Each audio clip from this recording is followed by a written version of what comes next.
I wasn't looking for the truth when I opened my husband's suitcase. I was looking for his charger. The bedroom was quiet, the kind of quiet that only exists after midnight when a house feels like it's holding its breath. Nathaniel's suitcase lay open on the bed, neatly packed like always. Shirts folded with military precision, socks rolled tight. His leather belt laid flat, careful not to crease. This was a man who believed control was the same as order. I lifted a stack of dress shirts, reached the bottom corner, and froze. It wasn't mine. A silk nightgown, folded once, then again. Champagne-colored, delicate straps.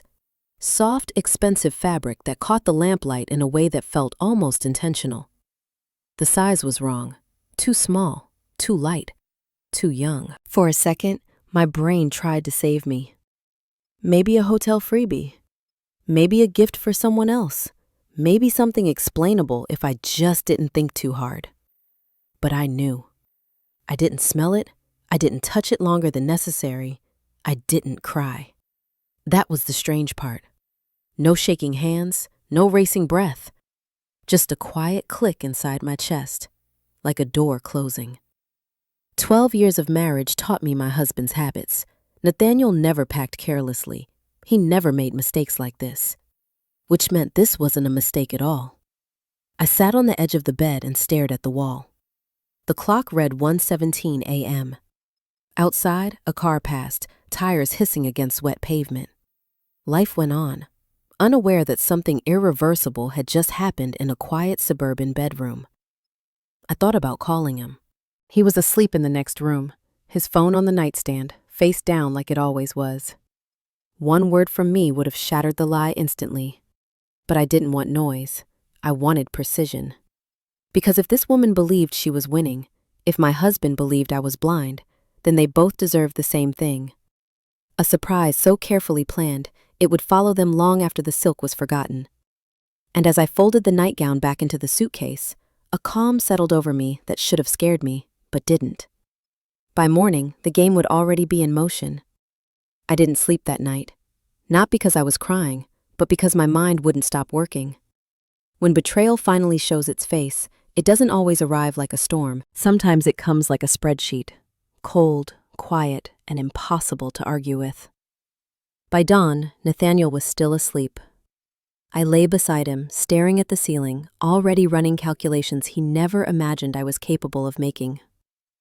The first thing I did after he left for work was open the safe in the hallway closet. Marriage documents, property papers, bank statements. Everything I had trusted without question for years. One by one, I realized how carefully my life had been narrowed. The house was in his name. The primary accounts were joint, but required his signature for large transfers. My freelance income was irregular, routed through an account he casually referred to as the side one. It wasn't abuse, it was worse. It was structure.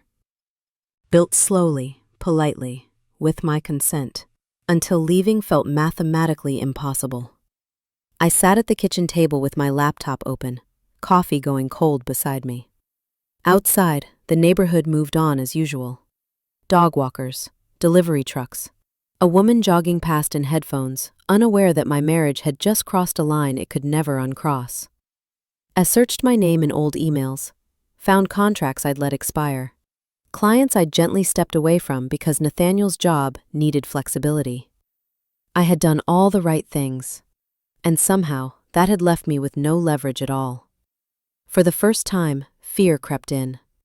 Not fear of losing him. Fear of losing myself if I reacted too soon. If I confronted him now, he would apologize just enough. Promise change, buy time. If I exploded, I'd be dismissed as emotional. If I accused without proof, I'd be painted as paranoid. I had seen this pattern before, just not in my own life. I closed the laptop and leaned back, pressing my fingers to my temples. That was when I understood the truth no one warns you about. Being calm is dangerous, but being underestimated is lethal. Nathaniel believed I depended on him. Lydia believed she was replacing me. Both assumptions gave me something priceless: time. I didn't need an exit yet. I needed information, patterns, allies I hadn't spoken to in years. I needed to know exactly how far this went before I made a single move. So I did the hardest thing. I stayed quiet. And as the house settled around me again, I made a decision that would change everything. I would not ask for the truth. I would let them reveal it themselves. I went to see Helen Whitmore that afternoon under the safest excuse I knew: concern. She lived alone in a quiet townhouse 20 minutes away, the kind with trimmed hedges and furniture that hadn't changed places in decades. Nathaniel called it dated. I called it intentional. Nothing in Helen's life existed by accident. She opened the door before I knocked twice, her sharp eyes scanning my face the way they always had. "You look tired," she said, stepping aside to let me in. Not worried, not surprised, observant. "I didn't sleep well," I replied. It wasn't a lie. Her house smelled faintly of lavender and old books. The television was off, no background noise. Helen hated distractions. We sat at the kitchen table, porcelain cups between us, steam rising slowly. She didn't rush me. That was her talent, making silence do the work. After a while, she stood. "Help me with the hall closet," she said casually. "My knees aren't what they used to be." The closet was narrow, overfilled with coats, scarves, boxes labeled in neat handwriting. As I reached up to move a winter coat aside, something slipped from the shelf above and landed softly at my feet. Cotton, folded thin with age, a floral pajama set. I bent down, lifting it carefully. The fabric was worn but clean, the flowers faded to gentle blues and yellows. Stitched into the collar, in looping thread, was a name: Helen. She watched me read it. "That was from my first marriage," she said evenly, before Nathaniel's father learned how to lie convincingly. I looked up, startled. She hadn't spoken about him in years. "I cried," she continued, turning back to the counter as if discussing the weather. "I screamed. I embarrassed myself in front of people who enjoyed watching it happen." She paused, then added, "It didn't save my marriage. It only taught him I was predictable." I folded the pajamas slowly, something tightening in my chest. Why keep them? Helen met my eyes. To remember what not to do. There it was, not advice, permission. She reached out and took the pajamas from my hands, then placed them back on the shelf with care. "Some women think dignity is silence," she said. "Others think it's noise. It's neither. It's timing." I swallowed. "Did you ever regret not leaving sooner?" "No," she answered. "I regretted leaving without control." The room felt smaller then, heavier. Helen's gaze softened, but her voice didn't. "Whatever you're dealing with, Clara, don't rush to be understood. Rush to be prepared." As I left her house, the image of those pajamas stayed with me, modest, unassuming, harmless at first glance. And suddenly, I knew exactly how this would unfold, not with anger, but with memory. That night, I waited until the house fell asleep again. Nathaniel's breathing was steady, predictable, the same rhythm I'd listened to for years without ever questioning what it hid. I moved quietly, not because I was afraid of waking him, but because silence had become my ally. Noise belonged to people who wanted to be stopped. The suitcase was still open at the foot of the bed, half packed for his upcoming trip. He always packed early, another illusion of control. I knelt beside it, the carpet cool under my knees, and lifted the folded shirts with care. There it was. The silk nightgown rested at the bottom, untouched since the night before. In the dim light, it looked even more deliberate. The fabric was smooth, expensive, confident. It wasn't just clothing, it was a message, one I was never meant to read. I held it for a moment longer this time, not to inspect it, but to acknowledge it. Then I set it aside. From my bag, I took out the floral pajamas, Helen's pajamas. They were lighter than I expected, the cotton softened by time and washing. The flowers looked almost cheerful, the kind of pattern you'd overlook in a drawer full of things meant to be noticed. I unfolded them carefully, smoothing the creases the way Helen always did. The name stitched inside the collar caught the light for just a second. Helen Whitmore. I didn't hesitate. I folded the pajamas with precision, mimicking the exact shape and size of the nightgown. Same corners, same placement. Then I slid them into the suitcase, right where the silk had been. I closed the lid halfway, then stopped. This part mattered. I reopened it, adjusted the shirts, aligned the belt, rolled the socks tighter. I wanted everything else to remain familiar, unchanged. If Nathaniel sensed disruption, he'd look closer. I needed him confident, careless. When I was done, the suitcase looked perfect. I stood there for a long moment, listening to the house. The hum of the refrigerator, the faint tick of the hallway clock. This was the sound of a life still intact, on the surface. I carried the silk nightgown into the laundry room, folded it once more, and placed it inside a plain storage box. Not as evidence, not as leverage, as a reminder. Back in bed, I lay beside my husband and stared into the dark. My heart wasn't racing. My hands weren't shaking. That was how I knew this wasn't revenge. This was strategy. By the time Nathaniel left for the airport in the morning, he kissed my cheek like always, completely unaware that his suitcase now carried a history far heavier than he'd planned. And somewhere between our quiet goodbye and the closing of the front door, the outcome became inevitable. He just didn't know it yet. Nathaniel left just after sunrise. I stood in the kitchen as he moved through the house with the quiet efficiency of a man who believed everything was where he left it. Suit jacket on the chair, phone in his hand, travel mug filled halfway because he never finished it anyway. The suitcase waited by the door, upright and obedient, holding its secret without resistance. He kissed my cheek like it was muscle memory, not warm, not cold, automatic. "I'll call tonight," he said, already halfway into the hallway. I nodded. Safe flight.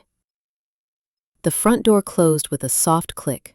No drama, no pause, no instinct in him that something fundamental had shifted. Through the window, I watched him load the suitcase into the trunk, straighten it once, then drive away without looking back. Only after the car disappeared did I exhale. The house felt different immediately. Not emptier, quieter in a way that made space for thought. I poured the rest of his coffee down the sink and rinsed the mug slowly, listening to the water run. Control wasn't loud, it was deliberate. By mid-morning, I sat at the dining table with my laptop open, sunlight stretching across the wood. I didn't stalk him. I didn't check his location. That was what anxious people did, and anxiety always revealed itself too soon. Instead, I observed patterns. His flight itinerary sat in my inbox, forwarded weeks ago without a second thought. Business class, a layover just long enough for impatience, arrival timed perfectly for dinner. I pictured him at the gate, scrolling, confident, unaware that his suitcase had become an introduction rather than a hiding place. I imagined the moment the zipper would open, not with fear, but expectation. That afternoon, my phone buzzed, a message from him. A photo of an airport lounge window, the skyline blurred behind the glass. "Long day already," he wrote. I stared at the screen before replying, then I typed, deleted, and finally sent a single line. "Say hello to the city for me." Nothing more. Hours passed, evening settled in. The light softened, shadows lengthened. I cooked for one and ate slowly, the silence no longer uncomfortable. Somewhere above the clouds, Nathaniel was moving closer to the point of no return, still believing he was in control of the timeline. I didn't need to rush. The plane had already taken off, and by the time it landed, the first crack would already be forming, quietly, invisibly, exactly the way things truly break. The hotel room smelled like citrus cleaner, an artificial calm. Nathaniel set his suitcase on the luggage rack without thinking, loosening his tie as Lydia moved through the room, kicking off her heels, already acting like she belonged there. She poured herself a glass of water, glanced at the city lights through the window, and smiled the way people do when they believe they've arrived somewhere permanent. "Finally," she said. "I hate traveling light." Nathaniel barely heard her. He was answering a work email, fingers moving fast, confident, distracted. The suitcase waited. patient. Lydia crouched first. She unzipped it with practiced familiarity, expecting silk, anticipation already written into her posture. When she lifted the top layer of shirts, her smile faltered, not vanished, just paused. She reached deeper, fingertips brushing fabric that wasn't what she expected. Cotton. She pulled it out slowly. A floral pajama set unfolded in her hands. Modest, old-fashioned, soft in a way that had nothing to do with seduction. The flowers were faded, the colors gentle, almost tender. Lydia blinked, once, then twice, as if the image might rearrange itself into something that made sense. "What is this?" she asked. Nathaniel looked up, annoyed by the interruption. "What?" She turned the pajamas toward him. "This." His face changed instantly. Not guilt, not confusion, recognition. The room shifted. The hum of the air conditioner grew louder. Nathaniel took the pajamas from her, staring at the stitched name inside the collar like it had bitten him. Helen. "That's my mother's," he said automatically, then stopped. Silence expanded between them. Lydia's laugh came out thin. "That's not funny." "I didn't," he swallowed. "They weren't there when I packed." She stepped back. "So your wife packed your bag?" It wasn't a question. Nathaniel opened his mouth, then closed it. For the first time since arriving, he looked unsure of his footing. Lydia crossed her arms, studying him with new eyes. "She knows," she said quietly, not accusing, observing. "No," he said too fast. "She wouldn't." "Wouldn't what?" Lydia interrupted. "Plan, remember? Send a message without saying a word?" She shook her head slowly. "This isn't anger. This is worse." Nathaniel looked down at the pajamas again, suddenly aware of how deliberate this was, how personal, how intimate. Lydia backed away another step, her excitement draining into something colder. "I don't think I'm the first," she said, "and I don't think I'm special." She reached for her coat. As the door closed behind her minutes later, Nathaniel remained standing in the middle of the room, holding the pajamas like a relic from a past he'd underestimated. For the first time, fear crept in, not of being caught, but of being outplayed. Lydia didn't slam the door when she left. That was what unsettled Nathaniel the most. She closed it carefully, almost politely, as if they were coworkers ending an awkward meeting instead of two people standing in the wreckage of a lie.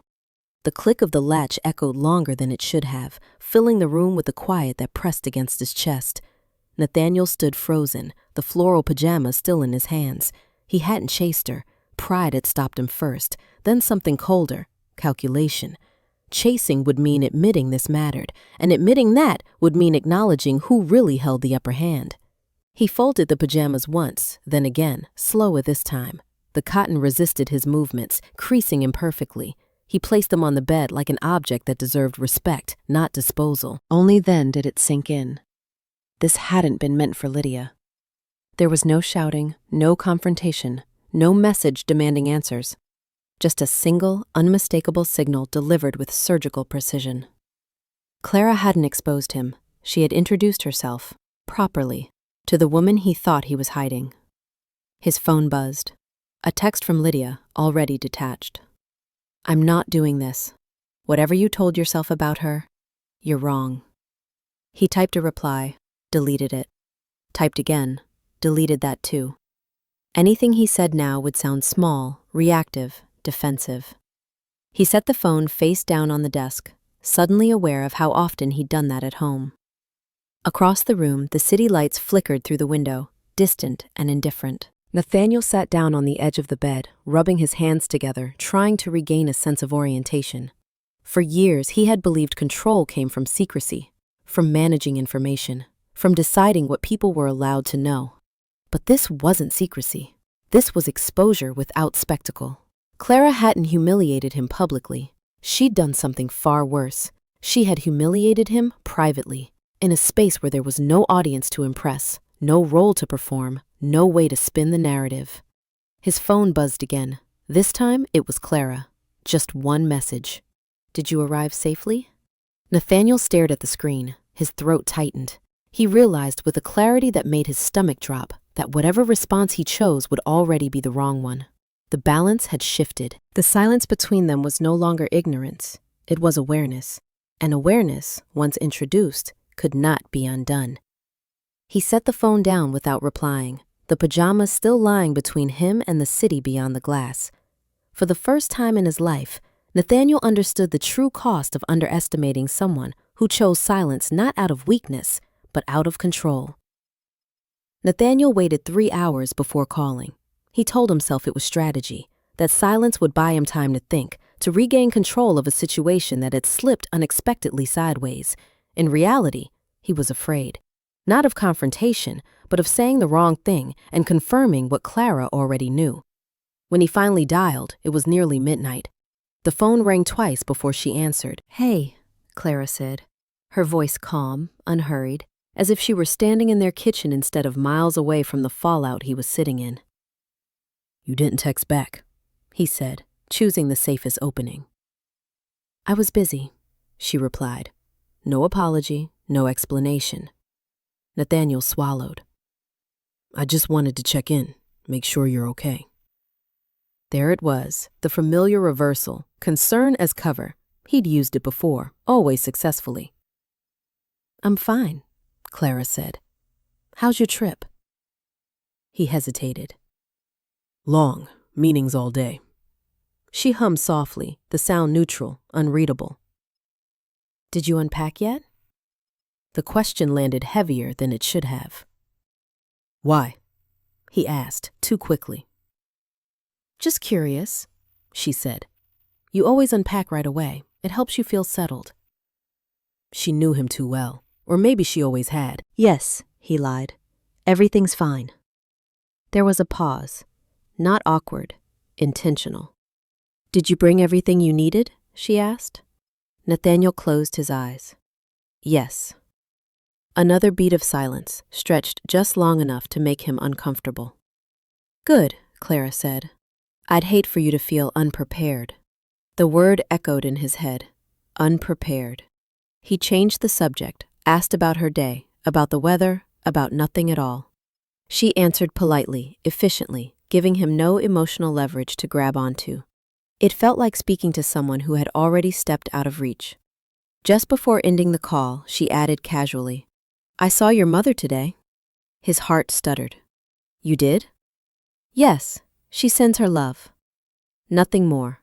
No context, no explanation. After the call ended, Nathaniel sat in the dark, phone still pressed to his ear. He replayed the conversation again and again, searching for cracks, for anger, for accusation. There was none. That was the problem. Because Clara hadn't confronted him, she hadn't demanded answers or given ultimatums. She'd done something far more dangerous. She'd let him know she was no longer guessing. And somewhere between that realization and the steady hum of the city outside his window, Nathaniel understood something irreversible had begun, set in motion by a single question he could never answer honestly again. Nathaniel's phone rang just after 7 a.m. He'd barely slept. The hotel room looked different in daylight, less forgiving, more exposed. He checked the screen and felt a tightening in his chest he hadn't experienced since childhood.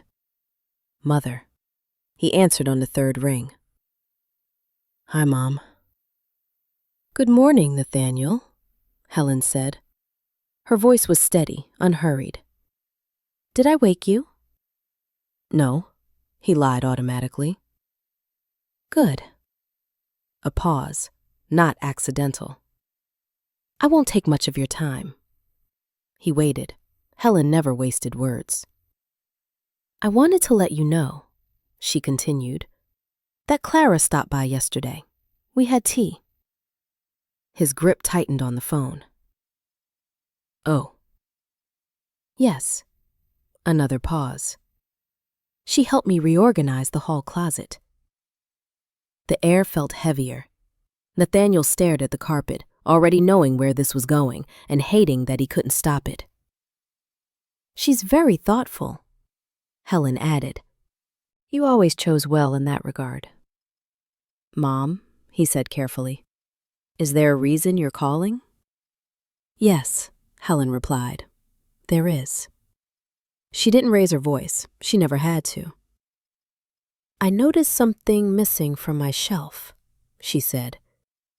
An old pajama set, floral, cotton. You remember it? Nathaniel's throat went dry. I don't need an explanation, Helen interrupted. I need you to listen. He did. I kept those pajamas for over 30 years, she said, not because they were pretty, because they reminded me of the moment I stopped reacting and started thinking. Silence filled the space between them. I embarrassed myself once, she went on. I cried to people who enjoyed watching me beg. I won't do that again. And I won't watch another woman in this family learn that lesson the hard way. Nathaniel swallowed. Clara doesn't know what she's doing. Helen laughed softly, not kindly. She knows exactly what she's doing. That's why I didn't stop her. The words landed with finality. You raised me to be loyal, Nathaniel said weakly. I raised you to be honest, Helen corrected. Loyalty without honesty is just convenience. She sighed, the first hint of weariness in her voice. Whatever game you thought you were playing, you're not the smartest person in it anymore. Mom, I love you, she said, cutting him off. But love doesn't protect you from consequences. It only determines whether you face them with dignity. The call ended. Nathaniel sat on the edge of the bed, phone cold in his hand, understanding finally settling in. This wasn't just his wife. This was a reckoning, and it had already been sanctioned. Nathaniel came home 2 days early. I knew before he told me. He always announced his changes with false casualness, as if confidence could rewrite reality. His text arrived at noon, short and carefully neutral. Flight changed. I'll be home tonight. I read it once, then set my phone face down on the counter. No reply, no acknowledgement. Silence had become a language, and I was finally fluent. That evening, I set the table for two, not because I wanted normalcy, but because routine unsettles people who expect chaos. I cooked his favorite meal, nothing elaborate, just familiar. The smell filled the house, steady and calm, like nothing had cracked beneath the surface. The front door opened at 7:18 p.m. Nathaniel stepped inside slowly, suitcase rolling behind him. He looked tired in a way that had nothing to do with travel. His eyes scanned the room, searching for signs. Anger, accusation, damage. He found none. Hey, he said. Hey, I replied, not looking up from the stove. He stood there, uncertain, while I plated the food and carried it to the table. Only then did I meet his eyes. Whatever he'd rehearsed didn't survive the moment. You're back early, I said. I thought it'd be better, he answered. To talk, I nodded. Dinner's ready. We ate in silence, not tense, just quiet. He watched me more than his plate, tracking every movement, every breath, waiting for something to break. Finally, he cleared his throat. Did you pack my suitcase? I set my fork down gently. Yes. He exhaled, relief and dread tangling together. Why? I met his gaze evenly. Because you were careless. His jaw tightened. Clara, this isn't what you think. I didn't say what I think, I replied. I said you were careless. He leaned forward. You embarrassed me. No, I said calmly. I informed you. The distinction landed hard. You didn't confront me, he said. You didn't even ask. I didn't need to, I answered. You showed me. He looked away, hands clasped tightly, the confidence he wore so easily now stripped bare. I made a mistake. I stood and began clearing the table. A mistake is forgetting something. Planning is different. He followed me into the kitchen. So what happens now? I turned, finally letting the truth surface. Now, you don't get to decide the pace anymore. For the first time, he looked afraid. And for the first time in years, I felt completely steady. Whatever came next would not be survival. It would be consequence. Helen arrived the following evening without calling first. Her presence was never accidental. She stepped into the house with her usual composure, coat neatly buttoned, posture straight, eyes alert. Nathaniel stiffened the moment he saw her, like a child caught mid-thought, unsure whether to hide or explain. "I hope I'm not interrupting," Helen said calmly. "Not at all," I replied. We were just about to eat. Nathaniel opened his mouth, then closed it again. Whatever he'd planned to say dissolved under her gaze. We sat around the table like a picture from another time, the same dining room, the same chairs, the same silverware Helen had given us for our wedding anniversary years ago. Familiarity has a way of exposing lies by refusing to change its shape. Helen folded her napkin onto her lap and looked at her son. "You look thinner," she observed. "It's been a stressful week," Nathaniel said carefully. "Yes," she replied. "I imagine it has." I served dinner. The clink of plates sounded louder than usual. No one rushed, no one filled the silence. Helen had always understood that discomfort was most revealing when allowed to breathe. Halfway through the meal, she spoke again. "I used to believe confrontation was strength," Helen said, cutting her food slowly. "When I was younger, I thought raising my voice meant I mattered." Nathaniel's shoulders tensed. "I was wrong," she continued. "The loudest person in the room is usually the one who's already losing." She looked at me then, her expression softening just slightly. Clara helped me remember that. Nathaniel's fork paused midair. "Remember what?" "That dignity doesn't require permission," Helen replied, "and that silence can be an act of self-respect." The words settled heavily on the table. "I didn't raise you to be careless with people's trust," she said, turning back to her son. "And I didn't raise you to believe you'd never be held accountable simply because you were clever." "Mom," Nathaniel began, This is exactly what it is," Helen interrupted gently. "And you know it." No accusations, no names, just truth spoken plainly. She finished her meal, then placed her napkin down. "Whatever happens next, I want you to remember something," she said to him. "No woman in this family should have to fight for clarity. If she has to plan instead, you've already failed her." Helen stood, picked up her coat, and turned to me. "Thank you for dinner, Clara." As the door closed behind her, the house felt quieter than it ever had. Nathaniel sat motionless, staring at his plate.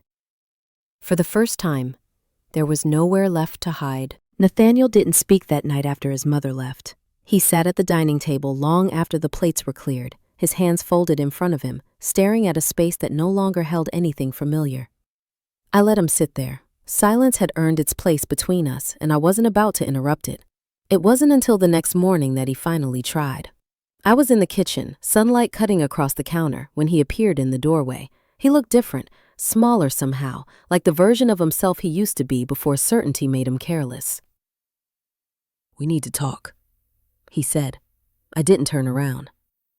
"We've been talking for days." "No," he replied quietly. "We've been circling." I set the mug down and faced him. "Then say what you came to say." He inhaled slowly, like someone stepping into cold water. "It wasn't just once." There it was, the truth, arriving late and already weakened by delay. "It started after the conference in Denver," he continued. "I didn't plan it, it just happened. I told myself it was temporary." I watched his face as he spoke, noting what was missing. He didn't say love, he didn't say loneliness, he didn't say regret. Only convenience dressed up as inevitability. "How long?" I asked. He hesitated. "Too long." "Long enough," he admitted. I nodded. "And you thought I wouldn't notice?" "I thought you trusted me," he said quickly. "I did," I replied. "That's why you felt safe lying." He flinched, the words landing harder than any raised voice. I ended it, he said. When I saw what you did with the suitcase, I knew it was over. I tilted my head. You didn't end it. You lost control of it. He stepped closer. I'm telling you everything now. Doesn't that count for something? I studied him for a long moment. Confessions only matter when they arrive before consequences. His shoulders slumped. So that's it? No, I said calmly. That's the middle. He looked up, searching my face for hope. What he found instead was resolve. You don't get credit for honesty you were forced into, I continued. And you don't get to decide what repairs look like after breaking something you didn't think I'd protect. He swallowed hard. What do you want? I met his gaze without hesitation. I want the truth to stop pretending it's doing me a favor. For the first time since this began, Nathaniel understood something crucial. He wasn't confessing to save our marriage, he was confessing to save himself. And that distinction changed everything. Nathaniel thought the confession was the worst of it, that once everything was finally said out loud, the tension would break, the ground would settle, and we would move into whatever came next. He believed truth worked like a key. Open the door, step through, be forgiven or rejected, but at least be finished. He was wrong. The next evening, I asked him to sit with me in the living room. Not at the table where arguments lived. Not in the bedroom where memories soften things they shouldn't. Somewhere neutral, somewhere honest. I need to show you something, I said. He stiffened but nodded. I placed a slim folder on the coffee table between us. Not dramatic, not slammed down. Just there. What's this? He asked. Everything you assumed I didn't have, I replied. He opened it slowly. Inside were copies of documents he hadn't known existed anymore. Old contracts with my name still on them. Emails from clients who had reached out over the years and never heard back because I'd declined for him. Notes, dates, a timeline of sacrifices that had quietly built his stability. Then came the last section. Printed messages, one hotel receipt, one email forwarded by mistake. Not explicit, not scandalous, just enough to be undeniable. His face drained of color. You went through my things? He asked, defensive instinct kicking in too late. No, I said evenly. I paid attention. He flipped pages faster now, panic replacing confidence. This doesn't mean what you think. I know exactly what it means, I replied. What you don't know is what it costs. He looked up, eyes searching mine. What are you doing? I'm correcting an imbalance, I said. You thought the only risk was losing me. That was never true. He shook his head. You're not like this. You made me like this, I answered, by betting I wouldn't adapt. I leaned forward slightly. You didn't just lie to me. You structured your life around the assumption that I would always absorb the damage quietly. Silence stretched. I didn't plan to leave you this way, he said softly. I know, I replied. You planned not to need a plan at all. He closed the folder slowly, realization settling in. This wasn't an emotional reaction. This was preparation. And for the first time, Nathaniel understood something that couldn't be undone. I hadn't been waiting for the truth. I had been building leverage. Nathaniel didn't notice the shift right away. He still believed this was a phase, painful, uncomfortable, but temporary. That if he stayed calm, apologized correctly, and waited long enough, I would eventually soften. He had built his confidence on that pattern for years. That was his final mistake. 2 days later, I asked him to meet me at the dining table again. Not at night, not emotionally charged. Mid-morning, clear light. Coffee untouched. I've spoken to a lawyer, I said, placing a thin envelope between us. His eyes flicked to it, then back to my face. Already? Yes. He exhaled, forcing a small, patronizing smile. Clara, you don't need to rush into something irreversible. We can do counseling. We can... This isn't a divorce filing, I interrupted. It's a separation agreement. That caught him off guard. He opened the envelope slowly, scanning the pages. At first, his shoulders relaxed. no accusations, no public exposure, no immediate loss of reputation. Then he started reading more carefully, his brow furrowed. "What is this clause?" he asked. "It protects my income," I said, "current and future." "You don't have—" "I do," I replied. "You just stopped noticing." He flipped another page. "And this?" "That outlines temporary asset control," I said calmly, "until full disclosure is completed." His jaw tightened. "This is aggressive." "This is balanced," I corrected. "Aggressive would have been blindsiding you." He looked up sharply. "So this is a threat?" "No," I said. "It's a choice." Silence pressed in. "You're trapping me," he said quietly. I met his eyes. "No, I'm removing the trap you built for me." He pushed the papers away. "If I sign this, it looks like an admission." "If you don't," I replied, "we escalate. Publicly, legally, financially." His face paled. He finally understood what he was standing in. This wasn't revenge. It was containment. "You planned this," he said.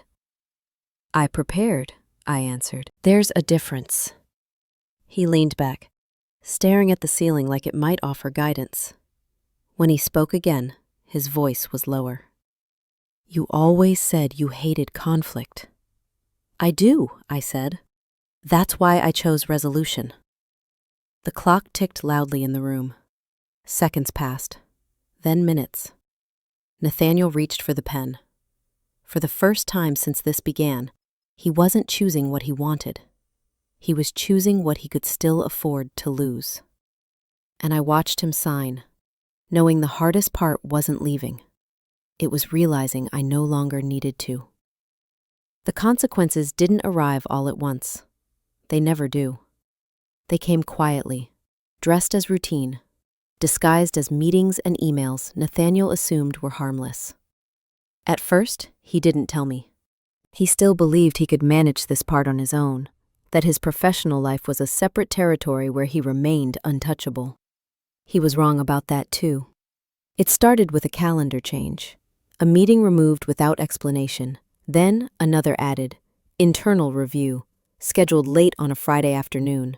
The kind of meeting no one looked forward to and no one attended casually. That evening, he came home later than usual, not frantic, not angry, just hollow. "They're restructuring," he said, setting his keys down with deliberate care. "Nothing official." I nodded, already knowing. Corporate language had always been his shield. He trusted it to soften reality the way he once trusted charm. A week later, the emails began. HR requests, compliance follow-ups, a reminder about the company's code of conduct, forwarded to all directors, but sent to him separately as well. Subtle, polite, unavoidable. I watched from a distance as his confidence eroded in small, humiliating increments. The way he checked his phone more often, the way his posture changed when he spoke about work, how he stopped using words like strategy and started saying, "We'll see." One evening, he finally said it. "They're putting me on leave." I didn't ask why. "They said there were concerns about judgment," he continued, voice tight. "Personal conduct, reputational risk." I looked at him then, really looked. The man who once believed he could divide his life into clean compartments, husband here, executive there, now understood what I had known all along. Systems talk to each other. "What will you do?" I asked. He laughed, a short, bitter sound. "I don't know." And that was the moment the power fully shifted. He wasn't being punished by me. I hadn't made a call. I hadn't sent an email. I hadn't whispered a word. He was facing the natural outcome of choices made under the assumption that no one would ever connect the dots. A month later, his title was gone. Not loudly, not publicly. Reassigned. For now. But everyone knew what "for now" meant. I watched him pack his briefcase one last time, slower than he ever had before, and felt something unexpected. Not satisfaction. relief. Because the world had finally done what I no longer needed to. It had noticed. Lydia learned the cost of her confidence slowly. At first, nothing seemed different. Her phone still buzzed, her calendar still filled. She told herself the hotel incident had been a misunderstanding. Uncomfortable, yes, but forgettable. Men like Nathaniel always had complicated marriages. Women like Clara were predictable, quiet, temporary obstacles. That belief lasted exactly 2 weeks. The first cancellation came from a charity board she'd worked with for years. Polite, regretful. We've decided to go in a different direction. No explanation, no room for questions.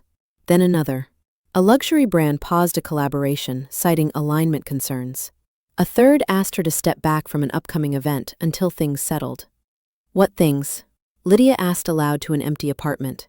There were no headlines, no public accusations, no dramatic fallout she could defend herself against. That was the problem. You can't argue with silence. You can't fight what no one names. She called a former colleague, lowering her voice like she was asking for a favor. The woman hesitated before answering. Off the record, she said finally. People are being careful. Careful about what? Lydia pressed. A pause, then. About being associated with uncertainty. Lydia hung up and stared at her reflection in the dark screen of her phone. For the first time, she felt it, the shift. The invisible line between being in demand and being risky. She thought of Clara then, not with anger, but with a creeping realization. There had been no confrontation, no warning, just that suitcase, those pajamas, a message delivered without her ever being addressed directly. She had assumed that meant she didn't matter. Now, she understood. It meant she mattered too much to be acknowledged. A month later, Lydia sat in a cafe, scrolling through unanswered emails, her confidence unraveling in the quiet spaces between notifications.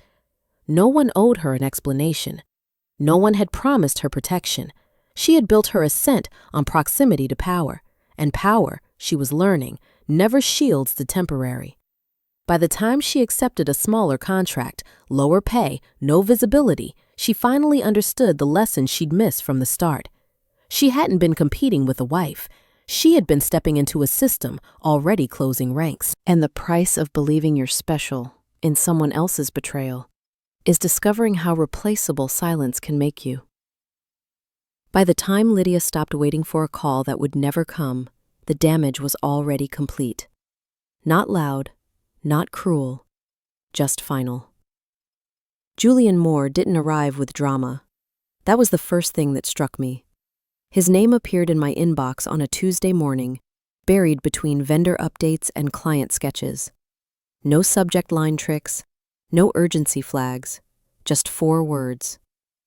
Are you free to talk? I stared at the screen longer than necessary. Julian and I hadn't spoken in years, not since life pulled us into different versions of ourselves. Back when we knew each other, we were both building something. Back when ambition felt clean. I agreed to meet him the next afternoon. We chose a quiet cafe downtown, all glass and soft light, the kind of place designed for conversations that mattered. Julian was already there when I arrived, standing as soon as he saw me. He looked older, in the way people do when experience replaces urgency. Calm, grounded, unimpressed by his own success. You look steady, he said after we sat down. So do you, I replied. He smiled faintly. That took a while. We didn't talk about Nathaniel at first. Julian never rushed toward damage. Instead, he asked about my work, my ideas, the projects I'd abandoned and the ones I was quietly rebuilding. He listened the way people do when they're not waiting for their turn to speak. Finally, he leaned back. I heard things, he said carefully. I didn't ask questions. I appreciated that more than he knew. I'm expanding into residential investments, he continued. Thought you might want to consult. Design, strategy, equal footing. No pity, no rescue. An offer, not a lifeline. I don't need saving, I said. I know, he replied easily. That's why I called. Something loosened in my chest. We talked for 2 hours, about space, about autonomy, about how failure teaches precision if you let it. When we stood to leave, there was no awkwardness, no unresolved tension, just possibility. As we stepped outside, Julian paused. "For what it's worth," he said, "you handled things quietly. People underestimate how loud that is." I watched him walk away, feeling something unfamiliar rise, not hope exactly, but recognition. This wasn't a reward. It was alignment. For the first time since everything broke open, I wasn't being defined by what I survived. I was being invited into what came next. And I realized, with a certainty that felt almost gentle, that this chapter wasn't about replacing anything I'd lost. It was about choosing what I was finally ready to receive. The change didn't announce itself with excitement. It arrived quietly, disguised as work. My days filled with site visits, measurements, drafts spread across my dining table where arguments once lived. Julian's projects were challenging in a way that felt respectful. Renovations that required thought, restraint, and vision. He never rushed me, never hovered. He trusted my instincts the way Nathaniel never had. That trust rebuilt something fundamental. I rented a small studio space downtown, nothing extravagant, just clean lines, tall windows, and enough light to remind me that clarity was possible. The first morning I unlocked the door, I stood there longer than necessary, keys still in my hand, letting the moment settle. This was mine, not borrowed, not conditional. Clients followed slowly at first, word-of-mouth referrals from people who valued discretion. Women starting over, couples redefining space, spaces that needed to feel safe without being small. I understood that language now. At home, Nathaniel watched the transformation from a distance. He asked questions carefully, as if proximity might grant him relevance again. I answered politely, briefly. There was no cruelty in it, just accuracy. One evening, as I reviewed floor plans on my laptop, he said quietly, "You seem lighter." I didn't look up. "I'm aligned." He nodded, absorbing the word like it carried weight he hadn't earned the right to hold. The separation agreement moved forward smoothly. No courtroom theatrics, no last-minute negotiations. The trap had already done its work. What remained was process, not pain. Julian and I worked late one night, reviewing budgets over coffee gone cold. At some point, he leaned back and studied me thoughtfully. "You're not rebuilding," he said. "You're refining." I smiled at that. That's what happens when you know what you won't compromise again. He didn't respond immediately. He didn't need to. Our connection grew without urgency. No declarations, no promises shaped by fear. Just presence, consistency, a sense of being seen without being consumed. For the first time in years, I wasn't measuring myself against loss. I was expanding. And as the weeks passed, something settled into place with surprising ease. This wasn't survival, it was emergence. I hadn't risen from the ashes, I'd stepped out of them, clean, intact, and finally standing on ground that felt like it belonged to me. The life ahead didn't need revenge to justify it, it was already its own reward. Julian never asked where I was going with us. That was the difference. Weeks turned into months, and our relationship unfolded without milestones demanding acknowledgement. No defining conversations, no anxious check-ins. We worked together, shared meals between site visits, exchanged thoughts instead of promises. There was comfort in the absence of pressure, a quiet respect that allowed space instead of filling it. One evening, after a long day reviewing a property near the river, we sat on the steps outside the building, the city humming softly around us. The sky had just begun to darken, lights flickering on one by one like a slow exhale. "You don't rush," Julian said, almost to himself. "I learned what happens when you do," I replied. He nodded, not prying further. That was his gift, knowing when understanding didn't require explanation. Nathaniel moved out shortly after. No confrontation, no dramatic exit. He packed his belongings with the same careful precision he'd always used, but now it looked like habit without purpose. When he left, the house didn't feel empty, it felt resolved. That night, Julian came over with takeout and a bottle of wine we didn't finish. We ate on the floor, laughing at how little mattered once the weight was gone. At some point, he reached for my hand, not urgently, not possessively, just there. I didn't pull away. It surprised me how natural it felt. Not electric, not overwhelming, safe. "I don't want to complicate things," I said quietly. "I don't want to complicate you," he answered. "There's a difference." That was when I knew. Not because it felt perfect, but because it felt honest. Our affection grew in steady increments. Morning texts that didn't demand replies. Shared silences that weren't heavy. The kind of connection that didn't need proof to exist. I wasn't replacing anything. I was choosing. Choosing presence over performance. Stability over intensity. A man who didn't confuse love with control or attention with entitlement. One afternoon, while reviewing designs at my studio, Julian stopped by unannounced. He leaned against the doorway, watching me work, admiration unspoken but clear. "You've changed," he said. I smiled without looking up. I returned. He didn't correct me. He didn't need to. This wasn't a love story born from rescue or revenge. It was built from alignment, two people meeting without needing to outrun their pasts. For the first time, I wasn't afraid of happiness, because it wasn't asking me to prove anything. It was simply inviting me to stay. The wedding was not what I once imagined. There was no ballroom, no dramatic walk down an aisle built for spectacle, no guest list curated to impress people who wouldn't notice if I disappeared tomorrow. Instead, there was light. Soft afternoon sunlight spilled through the tall windows of a small restored building by the river. White walls, wood floors, fresh flowers arranged by hands that cared, not professionals paid to perform. Helen sat in the front row, her posture proud, her eyes steady, wearing a quiet smile that held decades of understanding. Julian stood beside me, calm as ever.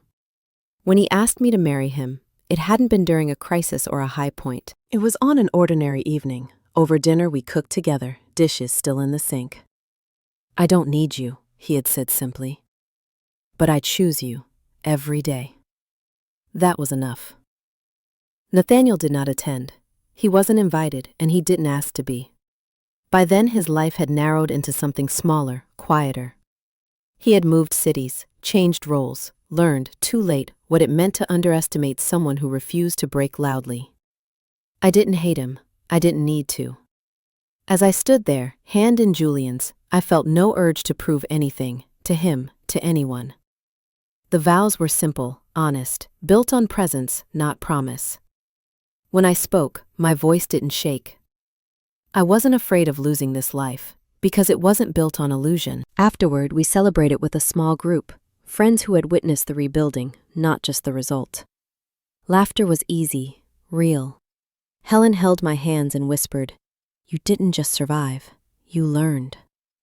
Later that night, when the room was quiet again, Julian and I stood by the window, city lights reflecting softly against the glass. "Do you regret how it ended?" he asked gently. I thought about the suitcase, the silence, the moment everything shifted. "No," I said. "I'm grateful for how it taught me." He nodded, pulling me close. The nightgown was long gone, the pajamas folded away. What remained was something far more valuable: clarity. I didn't win because someone else lost. I won because I chose myself, calmly, precisely, without apology, and that was the kind of ending no betrayal could ever take from me. So, this is where the story closes. And if you're still here with us right now, at this exact moment, then something in this journey touched your heart in a quiet but real way. What this story really teaches us isn't about betrayal alone. It's about self-respect, timing, and inner strength. Life doesn't always reward the loudest person in the room. Sometimes it rewards the one who stays calm, observes, and chooses themselves without burning everything down. As the Stoics believed, you have power over your mind, not outside events. Realize this, and you will find strength. That's exactly what healing looks like in real life. Not revenge, not noise, but clarity. Another Stoic idea reminds us, the best revenge is to be unlike the one who harmed you. And maybe that's why this ending feels so satisfying. No screaming, no chaos. Just growth, dignity, and a life rebuilt on truth instead of illusion. If this story resonated with you, maybe it's because you're learning something similar in your own life. Maybe you're realizing that choosing yourself is not selfish, it's necessary. If you felt seen, comforted, or understood today, please take a moment to like this video, share it with someone who might need it, and subscribe to the channel. Your support helps us keep telling stories that heal, not just entertain. And thank you for staying until the end. This story is a work of fiction, created for storytelling and emotional reflection purposes. All characters, events, and situations are fictional and do not represent real individuals or actual occurrences. The narrative is designed to explore themes of personal growth, self-respect, emotional healing, and life choices through dramatized storytelling. Any resemblance to real people, relationships, or events is purely coincidental. This content is not intended to provide legal, medical, or professional advice, but rather to encourage viewers to reflect on emotional resilience, dignity, and healthy decision-making in their own lives. The situations portrayed are meant to inspire discussion and self-awareness, not to promote harmful behavior or misinformation. Viewer discretion is advised, and we encourage audiences to interpret the story as a symbolic and artistic representation of human experiences rather than a factual account.